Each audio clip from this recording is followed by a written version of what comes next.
चीखों का जंगल। मैंने अपनी सांस रोक ली। सामने जमीन पर खड़ी वो परछाई धीरे धीरे लंबी होती जा रही थी।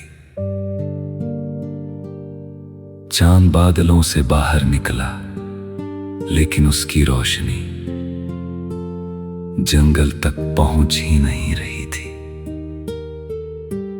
ऐसा लग रहा था जैसे अंधेरा ही रोशनी को निगल रहा हो।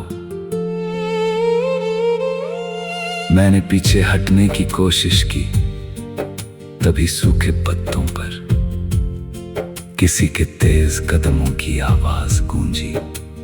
1 2 3। मगर सामने कोई दिखाई नहीं दिया। अचानक वही लालटेन फिर अपने आप जल उठी। उसकी लौ इस बार नीली थी। नीली रोशनी में पेड़ों के तनों पर पुराने निशान चमकने लगे। हर निशान पर एक ही शब्द लिखा था, भागो। मैं पूरी ताकत से दौड़ पड़ा।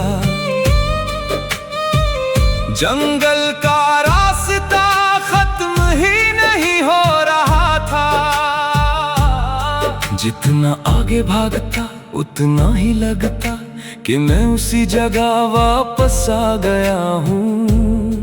फिर दूर मुझे एक लकड़ी का छोटा सा पुल दिखाई दिया। मैं तेजी से उसकी ओर भागा।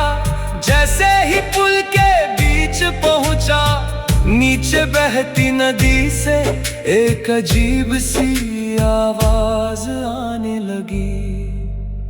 पानी बिल्कुल शांत था, लेकिन उसकी सतह पर कई धुंधले चेहरे दिखाई देने लगे। उन सब की नजरें मेरी तरफ थी। मैंने आंखें बंद की और बिना रुके दौड़ता रहा। पुल पार करते ही सब कुछ अचानक शांत हो गया। मैंने राहत की सांस ली, लेकिन तभी अपनी जेब में कुछ भारी महसूस हुआ।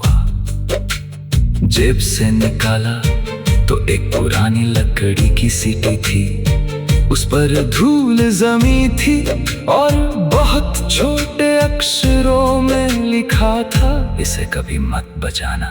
मैंने सीटी को कसकर पकड़ लिया। उसी पल जंगल के हर कोने से धीमी धीमी फुसफुसाहट सुनाई देने लगी। बजा दो बस एक बार। मैंने कांपते हाथों से सीटी को जेब में वापस रख लिया, लेकिन जैसे ही पीछे मुड़कर देखा, वही परछाई अब सिर्फ कुछ कदम दूर खड़ी थी। और इस बार वो धीरे धीरे मुस्कुरा रही थी। जारी रहेगा, जारी रहेगा।